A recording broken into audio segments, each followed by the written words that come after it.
Hey everyone, it's your girl Maddie here, aka Beaver Mosh, and today I'm talking to you about this new album, Leper Colony, from the band Leper Colony.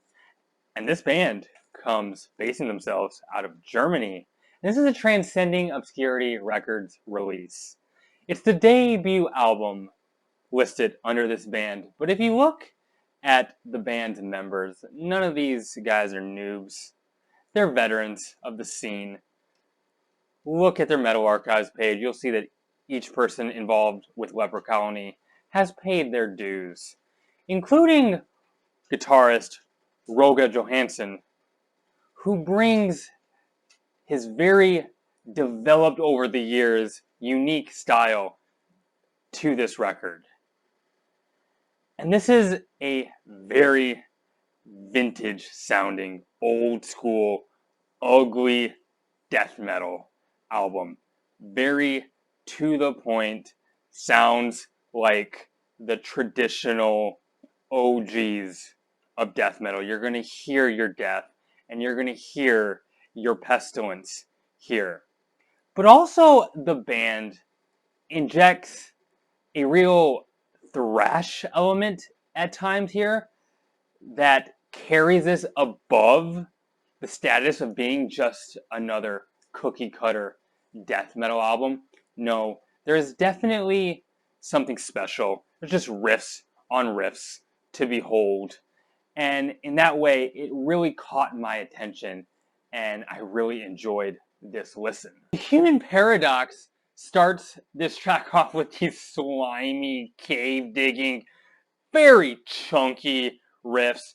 The vocalist, Mark Grew, comes through here with these untamed and primal snarls that are just tossed at you. Everything here, there's this palpable clanging and rapid fire attack that permeates throughout. Everything on this track feels very upfront and tangible, but is also delivered in this very tastefully rough fashion. The drummer comes through with these studied, classic sounding and pummeling passages that gives the track its very charmish groove. Perdition's End features these very chopping, downstroked guitars that just slap you all over the face repeatedly. You get these classic, speedy leads that do come out logically, but also without any foreshadowing whatsoever.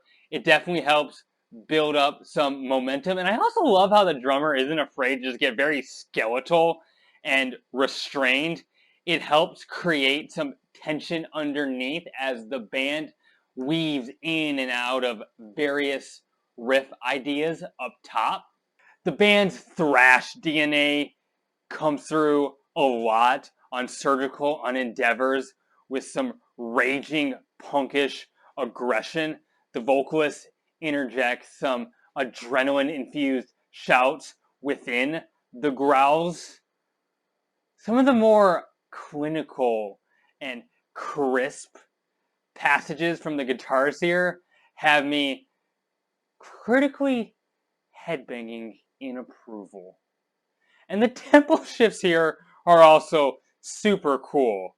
You have these thrashy machine gun chugs bleeding into some more rotting mid-pace typical death metal grooves, and vice versa. Keeps this thing very unpredictable and very, very interesting to listen to.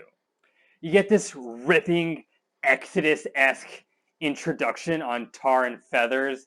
Just irreverent aggression comes through in loads.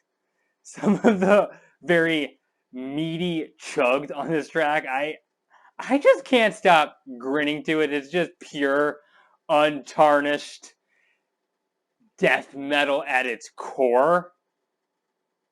Also, some of the muddy bass runs that come underneath on this track just injects a whole nother level of disgusting. I really enjoy these more slightly proggy, very spirally leads on Rapture Addict, but I like them in that they're cool to listen to, but they also don't take away from the nastiness and the harshness of these very hammering riffs either. On a flow so greatly macabre, the band allows for some more intricate lead work, and towards the middle of this track, Raka just fucking shreds and annihilates everything in his path on the solo. And also the vocalist does this really neat thing, kind of come through with some more crossover, hardcore, punkish interjections.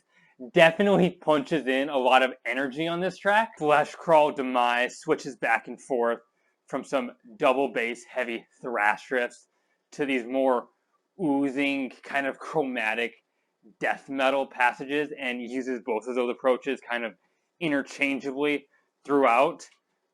There's a lot going on here, but also the track is deceptively simple in construction, and that's definitely not a bad thing. There's just this seismic, morbid stomp to behold on this track.